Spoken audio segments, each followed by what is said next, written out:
Eh bien, c'est vendredi, et le vendredi, c'est avec ou sans permis, mais c'est surtout avec la bande AJM qui est de retour à l'arrobase avec Maxime Martinique et en simultané vidéo sur www.gtmac.fr. On peut s'applaudir un petit peu.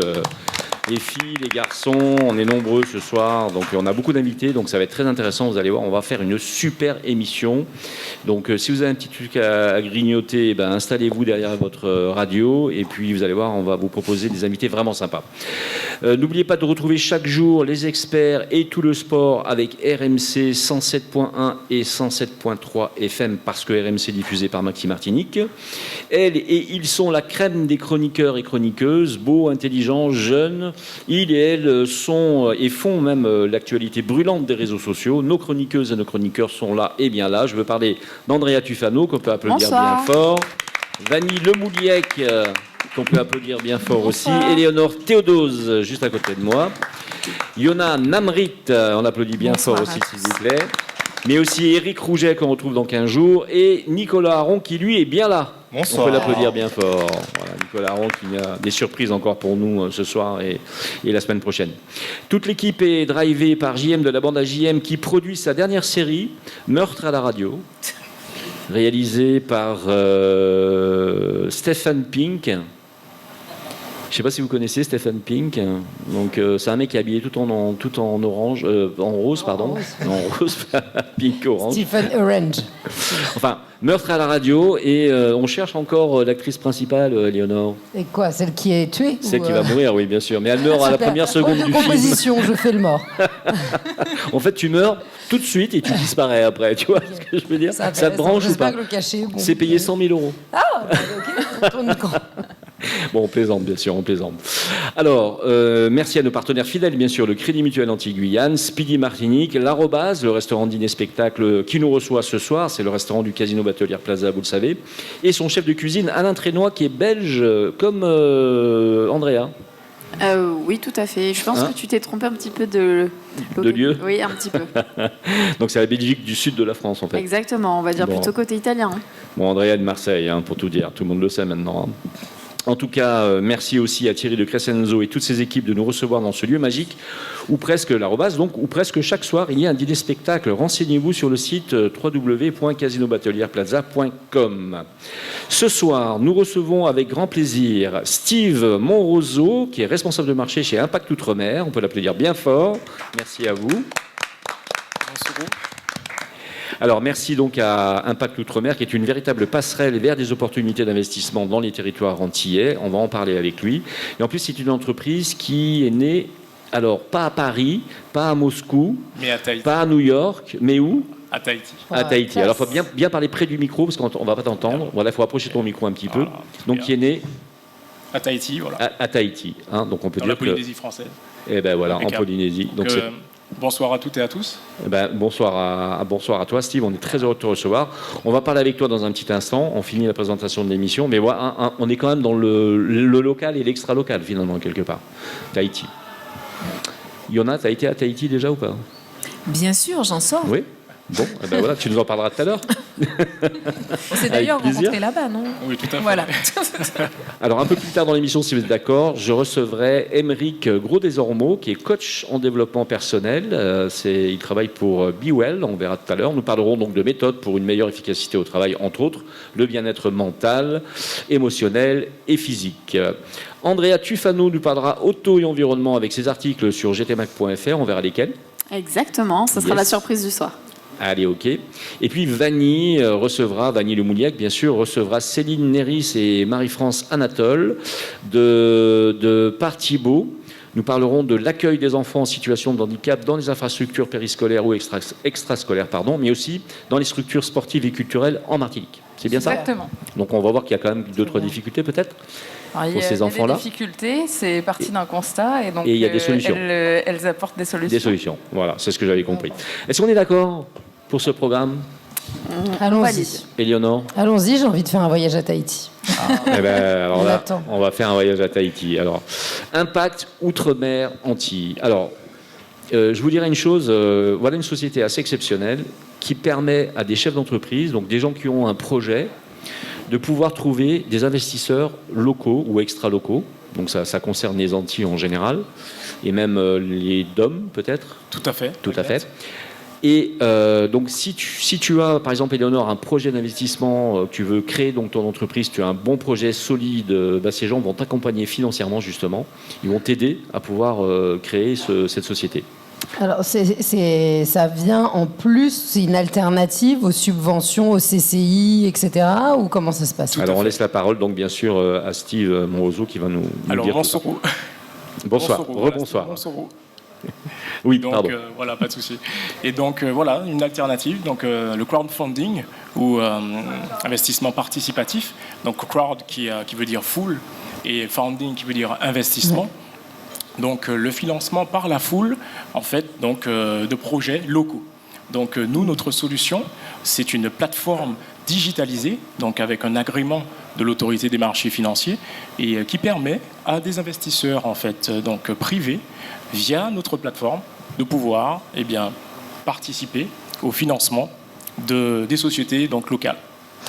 Alors, dans ces cas-là, les personnes qui adhèrent, c'est parce que l'idée leur plaît. Ce sont des personnes privées, ça peut être aussi des entreprises, ça peut être tout à chacun qui est inscrit sur le site. Exact, Okay. exact. Donc, nos solutions, elles conviennent effectivement donc, à des particuliers qui sont inscrits sur notre plateforme et aussi à des sociétés.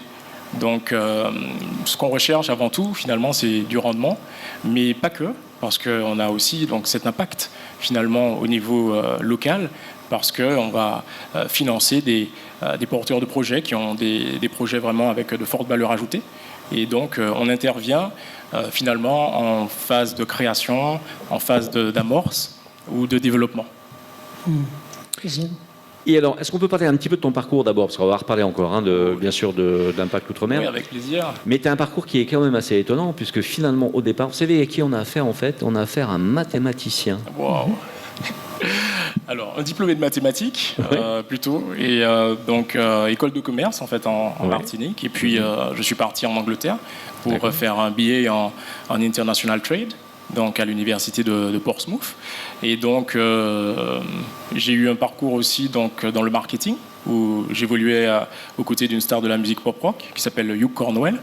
Et donc, après ça, donc, il y a eu l'épisode à Paris, où j'ai été directeur de production pour une société donc, qui s'appelle Chamberet Production, avec mon ami d'enfance Chris Macari. Et on a pu produire... Chris Macari. D'accord. Vous connaissez qui est Chris Macari? Oui, quand même. Bien sûr. Non, mais peu. oui, je voulais... Non, mais vas-y, va au fond de ta... Je pose la question. Bien Après sûr. tout, il y a un public aussi. Ils peuvent dire c'est non. vrai. Donc, il est connu pour réaliser des clips de stars de la chanson et autres. Hein, mais c'est vrai qu'il accompagne pas mal d'artistes outre-mer et puis aussi ici. Notamment, la dernière fois, on a reçu Maher Borois, dont le dernier clip a été réalisé par lui. Et, il va souvent en Afrique. Exact. Un pionnier, en fait, surtout dans le monde en fait, du hip-hop. Donc voilà. Et puis donc après cette parenthèse, il y a eu le Luxembourg, donc dans l'immobilier, où j'ai été agent immobilier. Et puis j'ai fini en fait par être propriétaire de mon agence immobilière, avec une dizaine d'agents de 25 à 50 ans, de multiples nationalités. Et donc, voilà, on va dire que à mon échelle, j'ai vendu jusqu'à un petit peu moins de 40 millions d'euros en termes de volume de vente. C'est pas mal quand même, hein, c'est joli. Hein. C'est pas mal. Il faut venir manger chez toi à Noël. Ah, avec plaisir. T'es sûr de bien manger là, il n'y a pas de problème. Hein.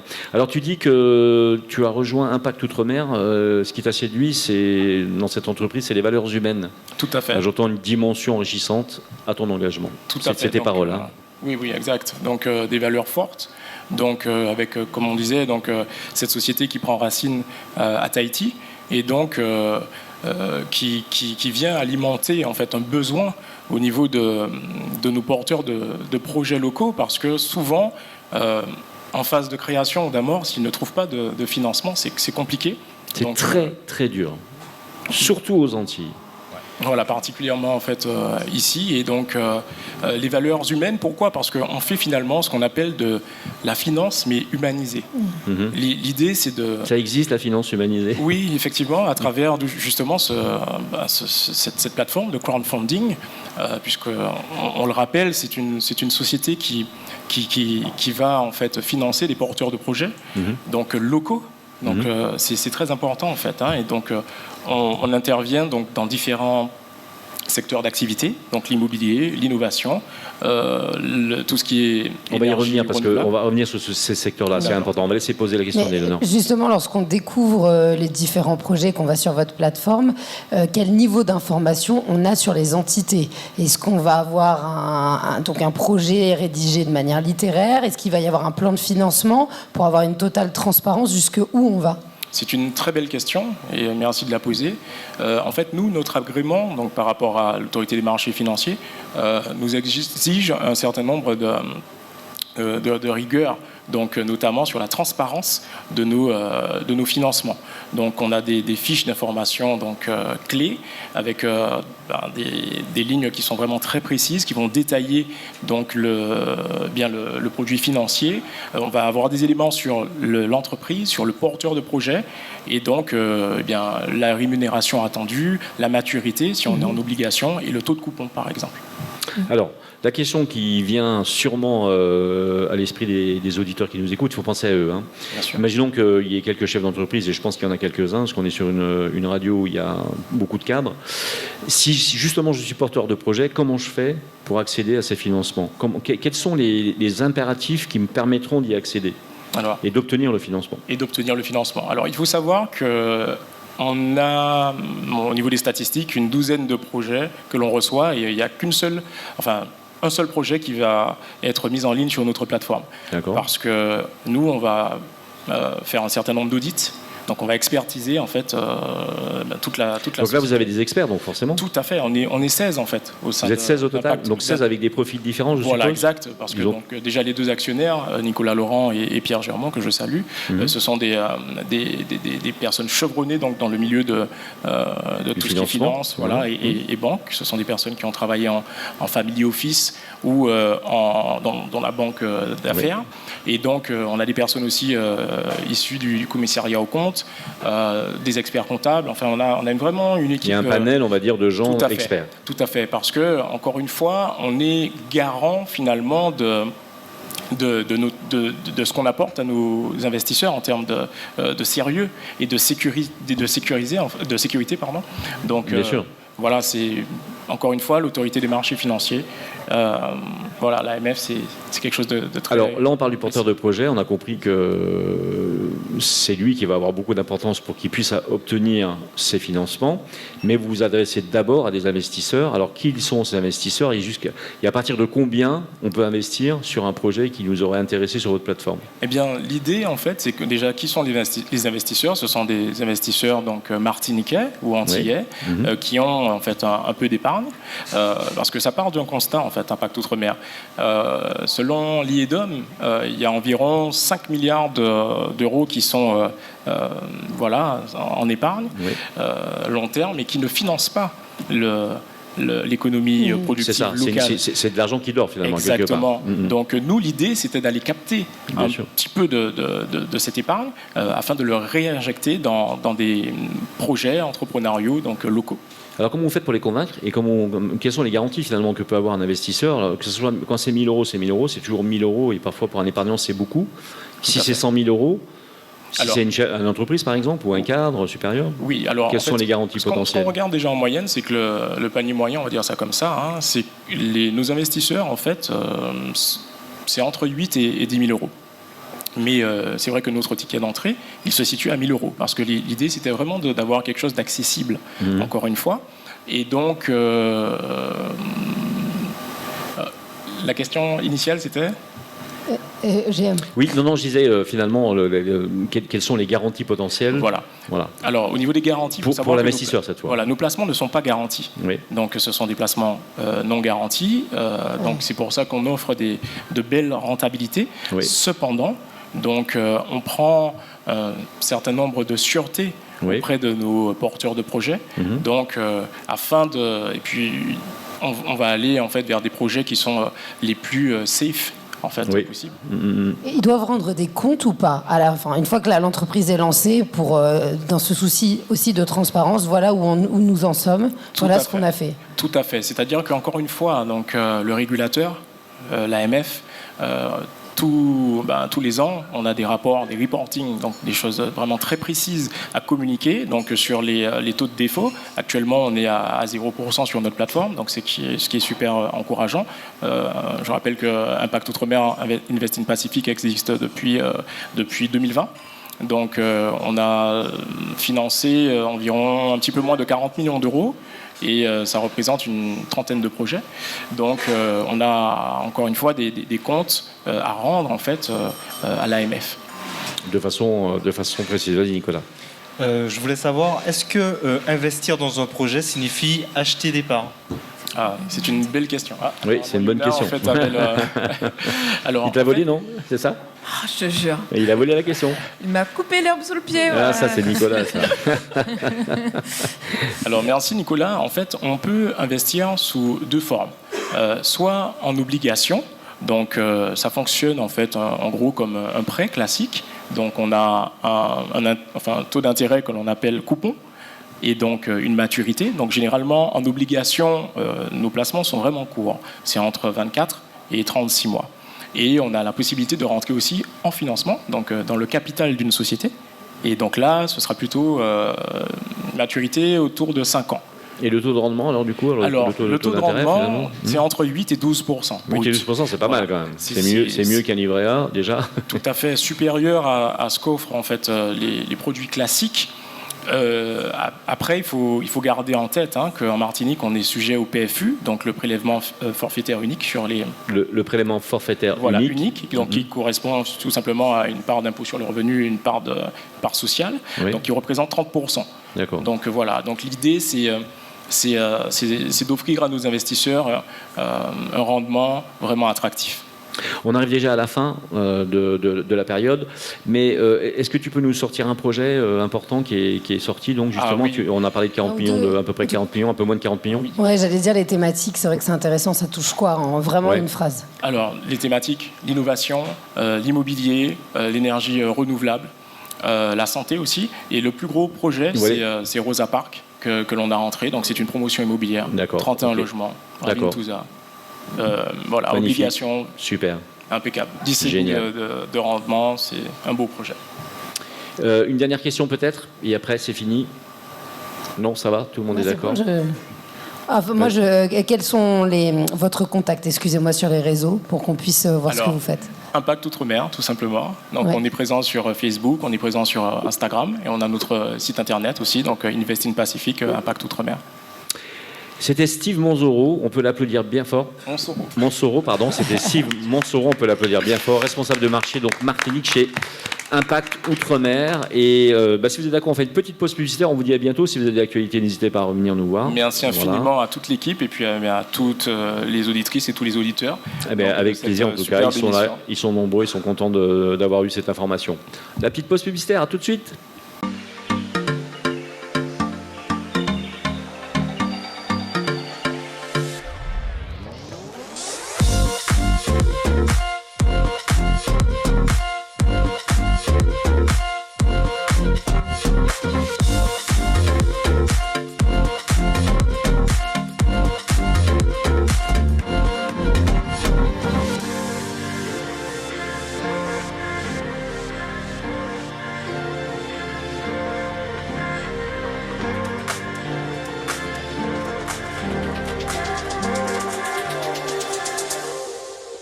Allez, vous êtes de retour avec la bande d'AJM et toute son équipe. Et on va remercier nos partenaires. Alors, le Crédit Mutuel Anti-Guyane, Speedy Martinique, l'Arrobase, le restaurant dîner-spectacle du Casino de Batelière Plaza.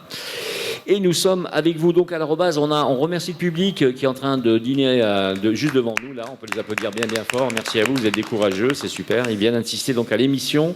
Et dîner avec Éléonore, avec Vanille, avec Nicolas, avec Andrea et avec Yona. Et alors, il a eu du mal. Il y a eu un blanc quand même.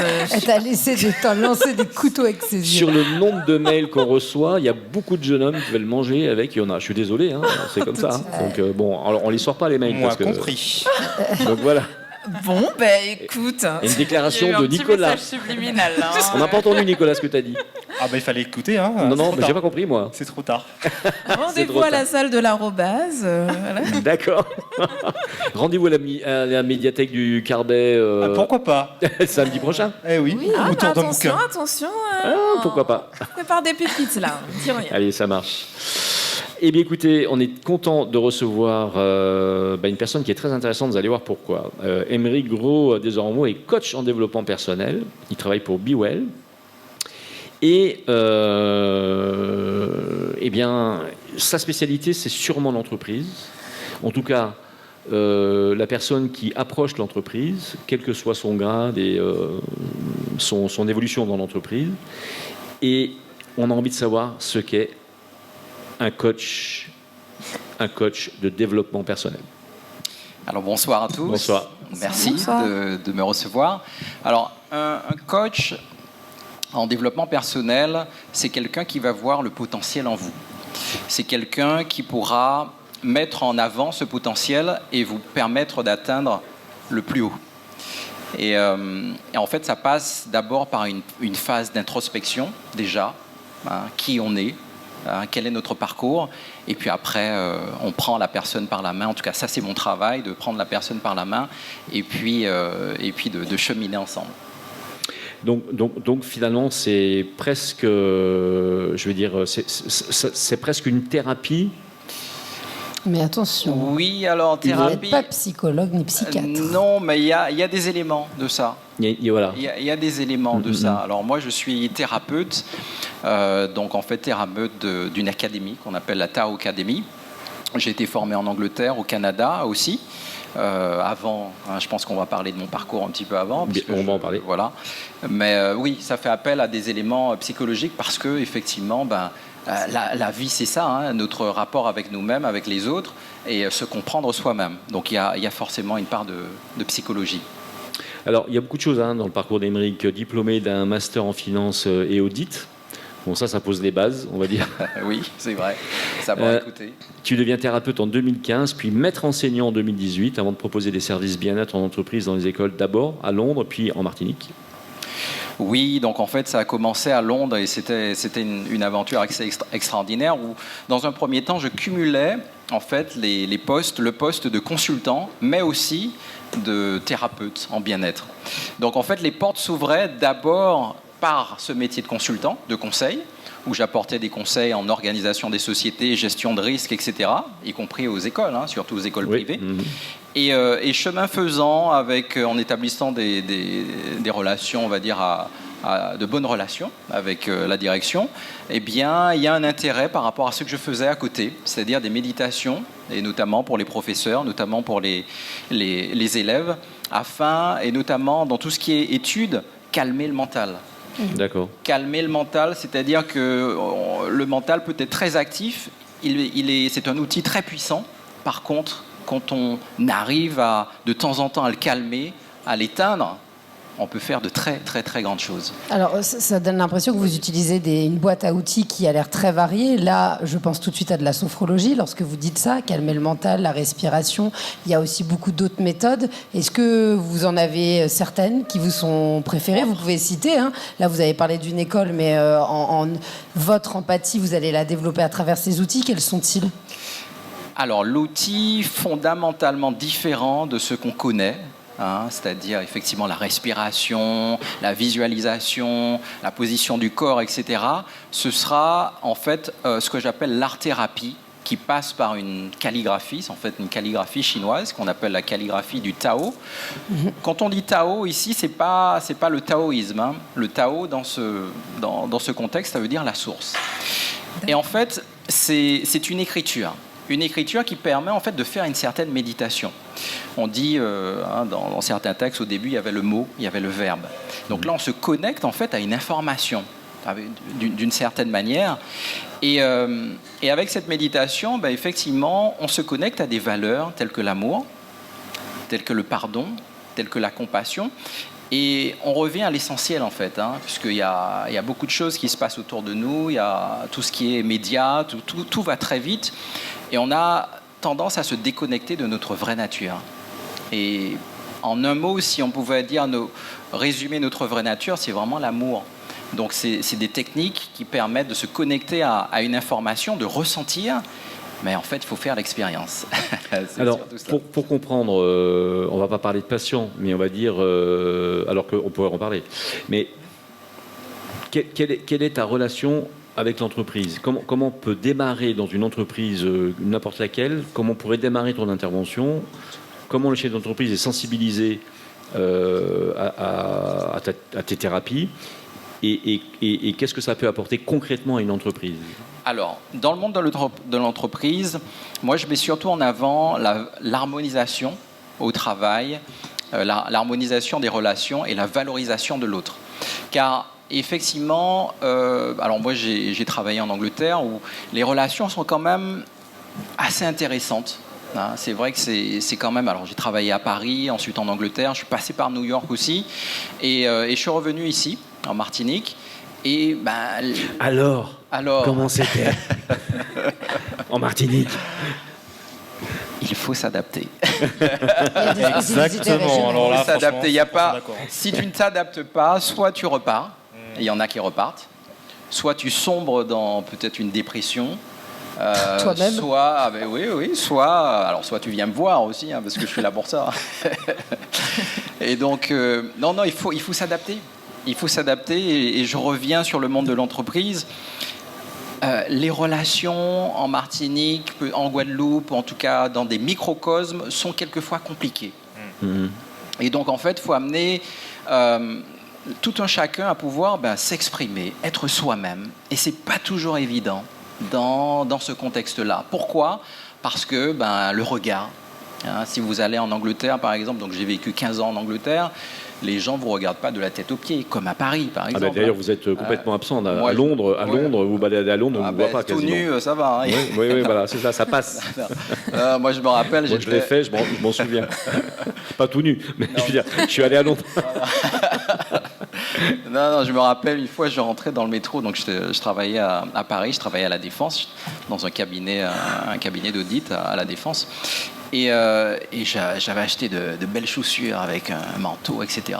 J'arrive dans le RER, et puis il y a quelqu'un qui me regarde comme ça de la tête aux pieds, et je me dis, waouh. Bon, ouais. Alors en Angleterre, vous pouvez avoir une crête, vous pouvez avoir des couleurs de cheveux, c'est très connu. Hein, et ça, c'est vrai que vous êtes dans le métro, on va pas... Attends, Vanny, tu vas poser ta question dans 2 minutes. On va pas vous dévisager, oui. Tu vas poser ta question dans 2 minutes. Il n'y a pas de problème. Ce que je veux dire, simplement, c'est qu'en Martinique, je veux dire, parfois le dialogue social est compliqué. Et je veux dire, le dialogue social parfois est inexistant. En tout cas, le dialogue social n'est pas installé vraiment dans l'entreprise. Est-ce que tu es un acteur pour justement favoriser ce dialogue social? Est-ce que ça passe par une direction qui prendrait conscience que des employés sont plus ou moins bien dans l'entreprise et que ça pourrait être une forme d'apaisement peut-être, de faire intervenir une personne comme toi? Et après c'est Vanny, promis. Alors moi ce que j'ai fait, donc je suis parti d'abord d'une expérience. Je suis parti d'une expérience en Angleterre, en sachant que je ne peux pas arriver ici avec une expérience en Angleterre et vous dire ça y est, ça va se passer comme ça. C'est pas possible. Donc j'ai dû quand même prendre un certain temps avant de regarder, avant de m'adapter. Et là, je suis en train de faire des propositions pour pouvoir justement établir une médiation. La médiation, elle passe par quoi? En fait, c'est mon métier à la base, c'est-à-dire l'écoute. Tout passe par l'écoute. À partir du moment où vous donnez l'impression, mais c'est pas qu'une impression, et c'était mon métier en tant que consultant, hein, c'était vraiment d'écouter et de pouvoir en fait tirer des éléments de chaque partie et de rassembler tout le monde autour d'un projet commun. Ça a l'air simple comme ça. Dans la pratique, ça peut être un petit peu plus compliqué, mais en fait, ce qui va faire la différence, c'est notre attitude, c'est l'attitude du consultant.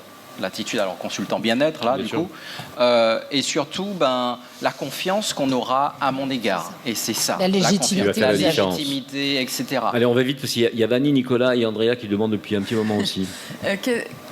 Parce que ça a l'air d'être une solution assez complète et beaucoup de pistes à explorer. Qu'est-ce qui vous a fait choisir le monde de l'entreprise et pas la vie personnelle? Vous auriez pu être coach pour des particuliers, j'ai envie de dire, et Pourquoi l'entreprise? Alors je fais les deux. Hein. Voilà, Ok. c'est les Je deux, fais les c'est un deux. peu ça. Donc je fais en fait entreprise et particulier. Donc je suis revenu ici en Martinique. D'abord, je maxe sur les particuliers et là, je suis en train de travailler sur des propositions pour les entreprises qui vont en fait, c'est une proposition qui combine mes compétences, c'est-à-dire mes expériences. En tant que consultant en organisation des entreprises, en établissant des process, des responsabilités, etc., hein, puisqu'on a besoin de ça. D'un autre côté, le coaching. Le coaching qui va passer d'abord par une introspection. Alors, qui je suis, quel type de manager je suis, qui j'ai en face de moi. Donc, il y a cette partie coaching qui est fondamentale. Et puis, à côté, donc le troisième pan, c'est le bien-être. Et le bien-être, ça va aussi impliquer une introspection, mais là, ce sera vraiment 1 à 1. Donc, ce sera individuel, alors que le coaching, ce sera plus... Un travail de groupe. Un travail de groupe, donc des D'accord. mini-groupes, effectivement. Nicolas, parce que le temps tourne. Nicolas. Je voudrais savoir, est-ce que le contexte historique, on va dire colonisation, esclavage, tout ça, peut avoir une incidence sur la prise en compte du bien-être du salarié dans l'entreprise? Aux Antilles, hein, évidemment. Alors oui, carrément. Je me suis quand même renseigné, j'ai quand même investigué sur la question et contacté des psychologues, des psychiatres aussi. En fait, je pense que ce qui pèse vraiment ici par rapport à notre histoire, c'est le regard des autres. Le regard des autres qui peut être tétanisant, qui peut vous figer en fait et faire en sorte que vous n'êtes pas vous-même. Donc oui, il y a une histoire. Mais ce qu'on peut faire, c'est vraiment mettre en avant la valorisation de l'autre. Par rapport à quoi? Par rapport à des atouts qu'il a et qu'il met déjà en avant chez lui. Et souvent, c'est vrai que ces atouts, par exemple, je ne sais pas, il y en a qui sont très bons en sport, il y en a qui vont faire de très bonnes pâtisseries, en cuisine, ils vont faire des choses extraordinaires. Et bien tout ça, c'est de la créativité. Et si on met en avant ces talents-là dans l'entreprise, alors bien sûr, pas autour de la cuisine, etc., mais plus d'un point de vue de la créativité, ben là, ça peut débloquer justement des choses en disant « je reconnais le talent de telle personne ». Ça, c'est vraiment pour de vraies compléter solutions.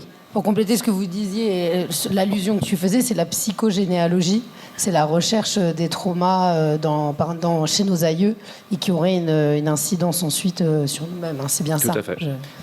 On passe à Andrea. Alors, j'ai une question peut-être un petit peu plus technique ou plus terre-à-terre médicale. Quelle est la différence vraiment entre une thérapie via un psychothérapeute ou via un psychologue? Alors, donc le psychiatre et le psychologue, ils suivent des études, attention, hein, donc c'est effectivement un diplôme d'État qui est visé, etc. À côté de ça, il y a les thérapeutes qui suivent en fait des formations qui ne sont pas visées par l'État, mais qui peuvent très bien marcher aussi. Alors la grande différence, c'est que si vous voulez d'une ordonnance, c'est un psychiatre qu'il faut aller voir. C'est un médecin. Voilà, c'est un médecin. Oui, mais le psychologue ne fait pas d'ordonnance. Le psychologue Non, ne il est fait pas pas médecin. d'ordonnance. Donc la différence entre la thérapie via un psychothérapeute et un psychologue, c'est uniquement le parcours universitaire? Je dirais le parcours universitaire, le fait que si vous avez besoin d'un arrêt maladie, vous faites quoi? Vous allez voir un psychiatre. Ouais. Par définition. Et puis pour être psychologue, il faut avoir fait toute la faculté de psychologie avec Non, mais le ensuite psychiatre- tu as 5 ans alors que le psychiatre est médecin. Non, Donc mais c'est pas du psychiatre, tout le même. c'était vraiment à part. Je parlais pas de psychiatre, je parlais vraiment de la différence entre le psychologue Non, mais je pense et qu'on a bien compris. t'as Ouais, raison. le thérapeute, c'est ça, mais tu c'est peux être vraiment à ce thérapeute niveau-là. sans être psychologue. On est obligé d'avancer parce qu'il y en a une question à poser. Alors oui, juste savoir, alors je me définis vraiment comme une néophyte. La calligraphie vous sert donc de support et autour de ça, donc, il y aura toute cette partie écoute. C'est ça, échange avec d'autres outils à part ce support. Et puis, j'aimerais bien connaître aussi les bienfaits, en fait, de cet art De cet art. par rapport à la méditation, par rapport au bien-être de l'autre. D'accord. Alors, en termes de bienfaits, ils ne sont pas seulement au niveau mental et psychologique. On parle aussi de médecine psychosomatique. Pourquoi? Parce qu'en fait, donc je vais vous prendre un exemple de personne qui avait une sciatique pendant un certain nombre de temps. Et elle a fait, donc, le processus c'est quoi? Vous venez me voir, on va parler, on va discuter, on va faire une introspection, à savoir, mais depuis quand ça se passe? Ensuite, quel est peut-être l'événement qui a provoqué cela, qui a déstabilisé le corps? Et ensuite, on va utiliser justement des outils comme la calligraphie. Je vais faire un certain nombre de choses. Et c'est surtout, moi, ce que je peux partager, là, c'est le résultat. Donc quand vous voyez, et même moi, hein, je suis toujours bouche bée en disant c'est extraordinaire. Quelqu'un qui avait des problèmes de sciatique pendant des années, qui vient me voir et qui en quelques C'est presque minutes, miraculeux, oui, effectivement. c'est ça. Alors maintenant, il n'y a pas de garantie. Hein, venez me voir, c'est pas moi je me connecte à des vibrations positives. Tout le monde peut le faire, mais ça c'est un moyen. Donc la Ça dépend calligraphie, si la c'est un personne moyen. est réceptive ou non aussi. Alors il y a des gens qui y croient, il y a des gens qui y croient pas du tout, mais même ceux qui y croient pas, ça peut se passer très bien. Bonne surprise. Voilà. Et puis il y a une autre personne qui souffrait de crise hémorroïdaire pendant très très très longtemps, plus de 20 ans, et qui a reçu en fait un soin. Et d'un coup, d'un seul, ça disparaît. Alors, je ne vais pas vous dire que ça se passe comme ça à tous les coups, sinon mon cabinet serait rempli. Hein. Mais je peux vous dire que quand vous voyez un cas, 2 cas, 3 cas comme ça, et si ça ne se passe pas tout de suite comme ça, il y a en fait des pratiques à faire. Des pratiques, par exemple, de connexion avec soi-même, pratiques de connexion avec la nature. Donc, je fais beaucoup ça. On est entouré de mer ici. La mer, c'est extraordinaire pour pouvoir se régénérer. Donc voilà, en quelques mots, c'est ça. Alors, comment on peut joindre finalement Be Well? Comment c'est possible? Alors, Be Well, donc je suis sur Instagram. Ouais. Je fais pas mal de vidéos sur Instagram pour expliquer un petit peu ce que je fais et donner des sagesses. Aussi, www.bewell.mq. J'insiste sur le MQ parce que vous imaginez que Be Well, c'est pris dans le monde entier. Hein. J'ai pas le bewell.com. C'est sûr. Donc, bewell.mq. Je suis sur Facebook aussi, mais majoritairement, ce sera Instagram. bewell.mq et aussi mon site internet. Est-ce qu'on peut donner un téléphone ou pas? Oui, 06 96 30 13 54. 06 96 30 13 54 pour ceux qui seraient potentiellement intéressés. Donc on s'adresse finalement aux chefs d'entreprise, peut-être, mais pas seulement. Pas seulement. Il y a des gens qui ont besoin, peut-être, si vous rencontrez un mal-être, par exemple, dans votre entreprise depuis un certain temps, pourquoi pas aller consulter, pratiquer autre chose que ne rien faire. Tout à fait. Et c'est déjà guérir un petit peu, finalement. C'est vrai qu'être dans l'action et bien accompagné, ça peut faire la différence. Une dernière question. Ouais. Allez. Il y en aura peut-être d'autres rapidement, il y en aurait c'est vraiment plein. la dernière. Alors, vous choisissez soit quels sont les sujets redondants qui peuvent faire franchir la porte à vos patients, clients en venant vous voir, ou deuxième question, vous choisissez. Comment vous faites pour mettre de la distance par rapport aux consultations que vous avez et ne pas être une éponge émotionnelle? C'est relâche. La deuxième. Alors, peut-être la deuxième. Des bains de mer. Beaucoup de bains de mer, une fois par semaine au moins. Et en fait, on se connecte. Donc moi, je me connecte à la mer d'une certaine façon. Et bien sûr, tout le monde peut le faire. Parce moi, j'ai besoin de ça et tout le monde en a besoin. Voilà. Moi, après l'émission, je fais un bain de mer aussi, parce que vraiment, c'est compliqué. Et je mets des méduses en plus, comme ça, au moins, voilà. On peut applaudir bien fort Aymeric Gros-Desormeaux, s'il vous plaît, coach en développement personnel de Be Well, que vous retrouvez donc sur Instagram, comme vous l'a dit. On fait une petite pause publicitaire. Merci encore, Aymeric. À très, très vite, avec plaisir. Et puis, on se fait la petite pause publicitaire. À tout de suite.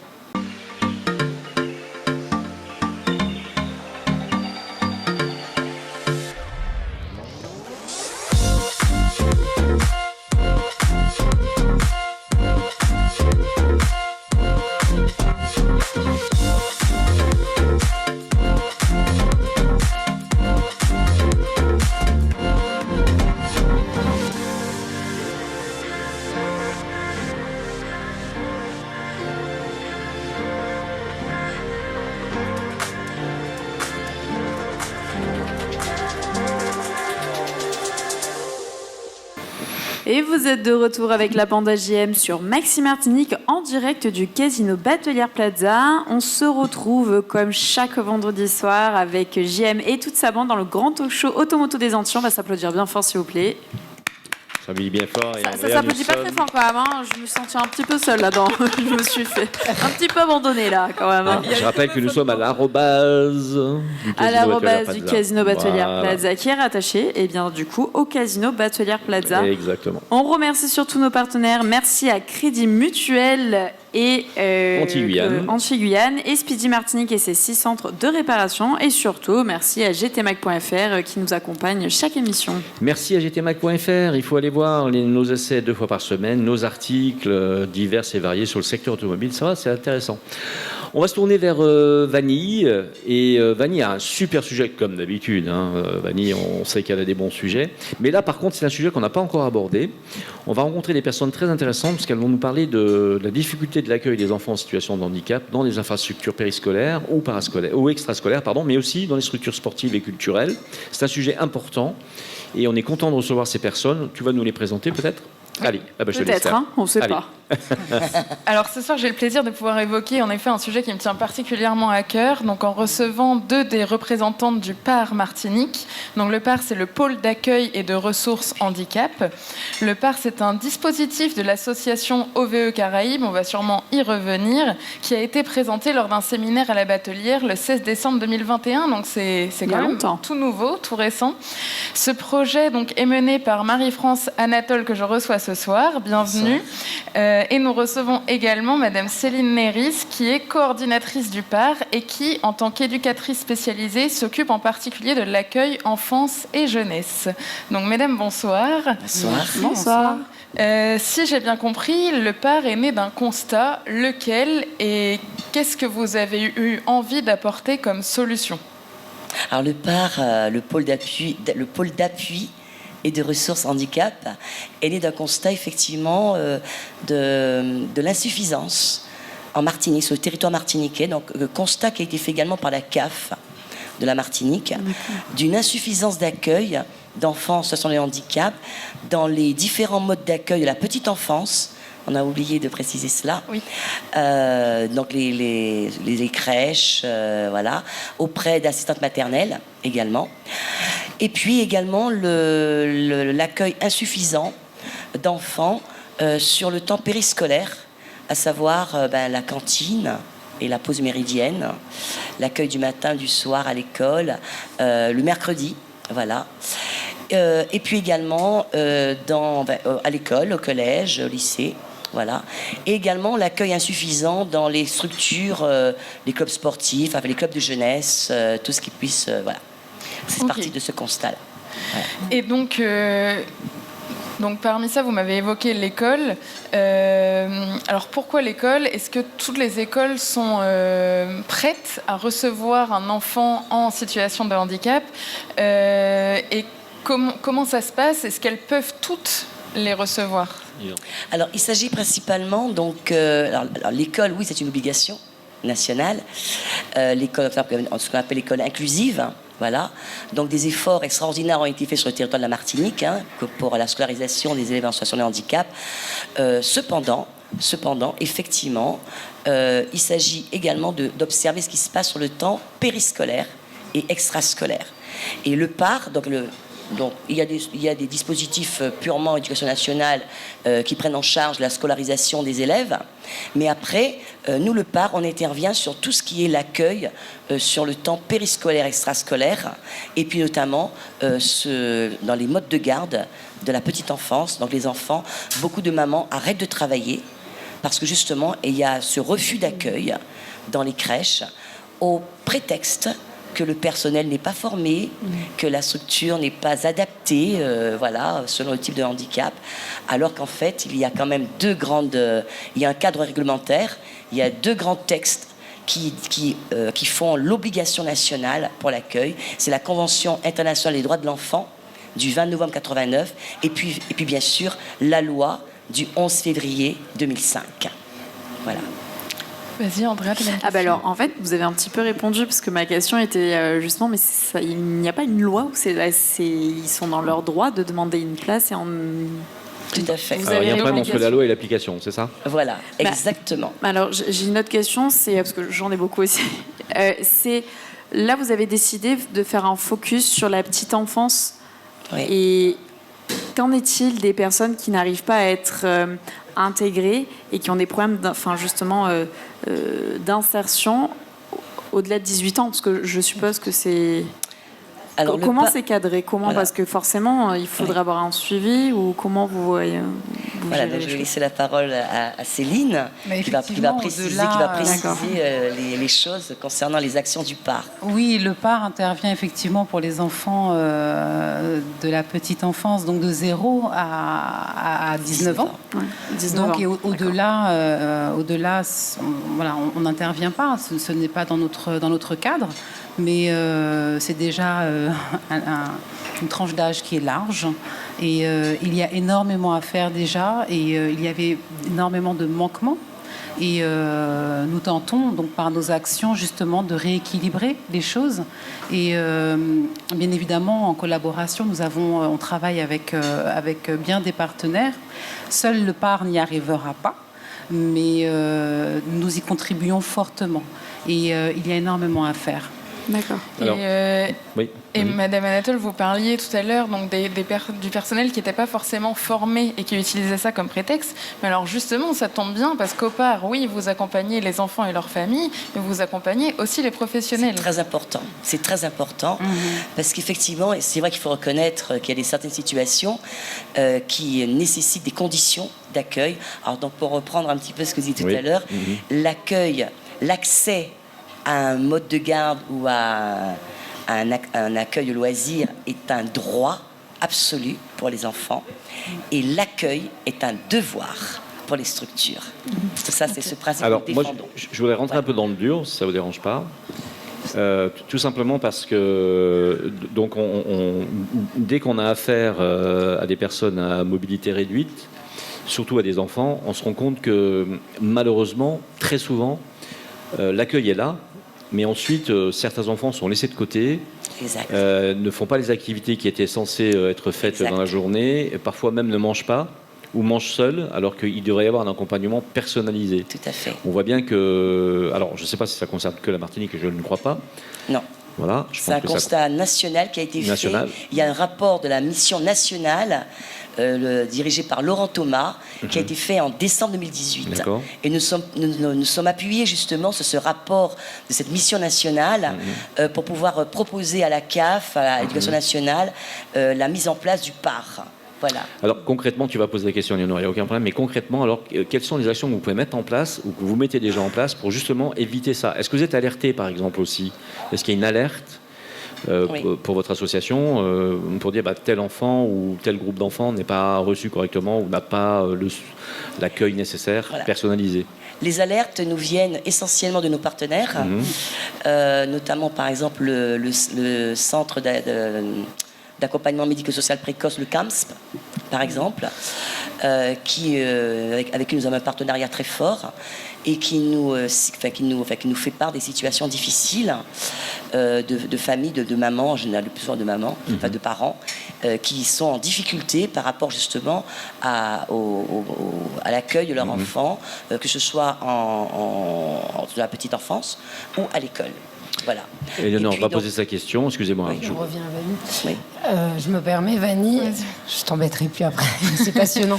Il y a deux, trois questions importantes à poser encore. Non, il y a vraiment deux, trois questions importantes à poser dans l'avancée. Travailler dans ce domaine, c'est un véritable sacerdoce. En tout cas, ça fait appel à des caractéristiques de tempérament chez vous, parce qu'il faut être disponible, à l'écoute, se pouvoir réconforter, accueillir. Toutes deux, qu'est-ce qui a fait que vous êtes dirigés vers cette voie qui n'est franchement pas des plus simples?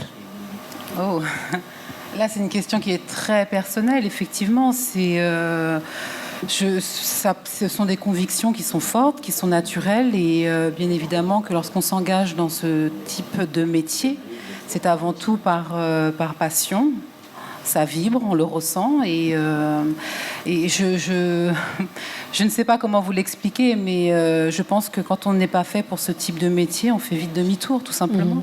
Et moi, ça fait déjà quelques années que j'y suis. Donc, je pense que les choses sont assez naturelles. Et pour vous? Alors, moi, qui ai créé le PAR, c'est parce qu'effectivement, j'étais pendant 10 ans sur la Martinique. J'étais la conseillère technique de la rectrice, du recteur ou des recteurs, puisqu'il y a eu plusieurs recteurs et rectrices pendant 10 ans. Et j'étais l'inspectrice ASH, c'est-à-dire l'inspectrice en charge de la scolarisation des élèves en situation de handicap. D'accord. Donc j'ai eu plus de 10 ans d'expérience en Martinique pour faire justement ces constats, où j'ai conduit ce long combat de faire respecter les droits des enfants en situation de handicap. Alors, j'ai une petite question qui peut être très délicate et à prendre avec des pincettes, dans le sens que dans handicap ou personnes à mobilité réduite, on va dire c'est tellement large, il y a tellement différents types de handicap que, à mon sujet et de ce que je pense, il est impossible pour certains centres de prendre en charge certains enfants de par la pathologie, de par la gravité du handicap. Donc en fait, à quel moment la limite est posée du refus de la société ou de la structure à refuser un accueil, à partir du moment où il dit on n'est pas en capacité à le prendre en charge, ça peut être aussi une bienveillance, de dire c'est beaucoup trop lourd pour nous de le gérer.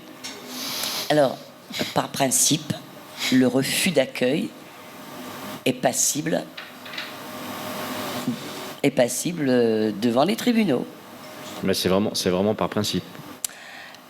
Par principe, Est-ce qu'il y a des affaires devant les tribunaux? Oui. Oui, il y en a quand même quelques-unes. Oui. Et si la personne n'est pas en oui. capacité d'assumer physiquement Et ça commence par l'école, justement. et mentalement, et qui justement c'est une bienveillance de la part en disant je sais que je ne suis pas en capacité, je peux mettre en péril la personne que je vais prendre en charge. C'est plutôt un comportement positif et protecteur, parce que demain on prend en charge la responsabilité d'une personne à mobilité réduite ou avec une très grave pathologie, on sait qu'on n'a pas les capacités mentales ou physiques aussi de l'assumer, et qu'on met la personne en danger alors qu'on savait qu'on n'était pas en capacité, c'est passible aussi de poursuite.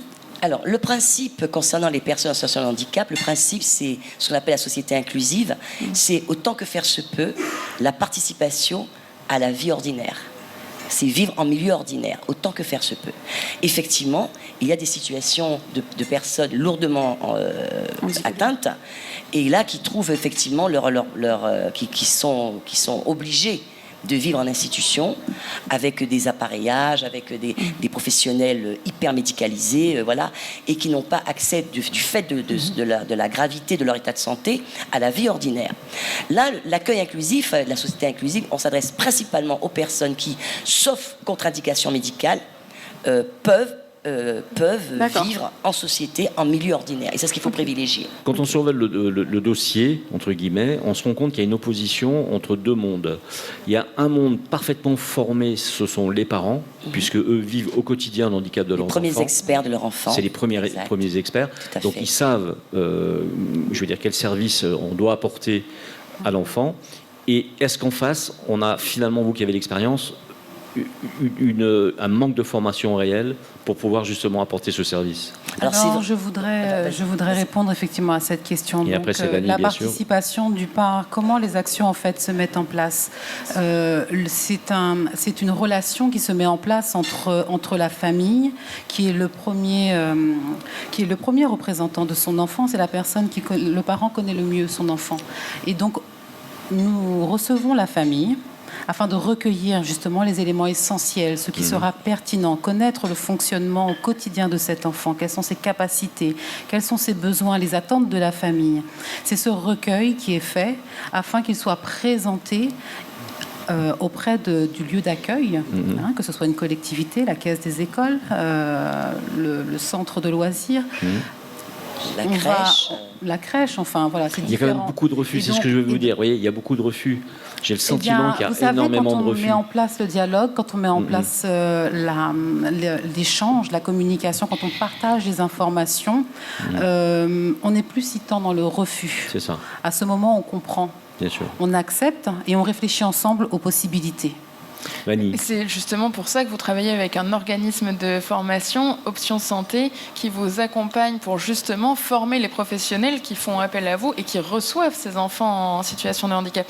Et donc, parmi les formations proposées, il y a l'accueil d'un enfant atteint de troubles autistiques, tout ce qui est polyhandicap. Et là, récemment, c'était sur la petite enfance et la crèche. Donc, si on est professionnel, j'allais dire professionnel santé, mais professionnel encadrant en règle générale, on peut faire appel à vous aussi pour se dire, moi j'ai un enfant en situation de handicap qui arrive dans ma structure ou qui est dans ma structure. C'est là que ça devient génial, bien sûr. Et je veux, alors il y a les familles, oui, d'un côté, mais en tant que professionnel, on peut faire appel aux parts pour justement améliorer cet accueil. C'est là, madame, que je rejoins finalement un petit peu la question d'Éléonore. C'est juste génial ce que vous faites et tant mieux. Et j'espère que vous avez vraiment les moyens de pouvoir avancer encore plus vite et plus fort. Malheureusement, on arrive au bout de cette partie d'émission. On serait bien resté encore avec vous un petit moment, parce qu'il y avait plein de questions encore à poser très importantes. Donc je vous propose peut-être avec Vanille de réinviter ces personnes dans une autre émission pour pouvoir aller un petit peu plus loin. Et on va juste, très rapidement, on va mettre le lien avec les coordonnées du parc, parce que si vous êtes une famille ou si vous êtes un professionnel encadrant et que vous avez besoin d'accompagnement, eh bien le parc répondra à vos questions et vous accueillera avec plaisir. Oui. Exactement, donc ça sera sur la vidéo, donc ça c'est ineffaçable, donc il suffit d'aller voir la vidéo. Donc on recevait le pôle d'appui et de ressources handicap Thibaut 972 de la Martinique. Bravo à vous, bravo à votre action, et puis en espérant que les choses évoluent aussi dans la société et qu'on puisse donc arriver à un accueil définitif à 100% des gens à mobilité réduite. Ça serait le top. Hein, voilà, on espère, on y travaille, vous y travaillez surtout, vous. Oui. On est d'accord ou pas? Bon, on a le choix. On est d'accord surtout. On arrive à la fin de cette émission, vous êtes d'accord ou pas? Déjà, je l'ai pas vu passer. Ça passe vite, véritablement. Donc moi je voulais remercier donc Steve Monrosso, responsable de marché chez Impact Outre-mer. On l'a vu, c'était une véritable parcelle vers des opportunités d'investissement dans les territoires entiers, et Dieu sait qu'on en a besoin. Merci à Émeric Gros-Desormeaux, coach en développement personnel de BeWell.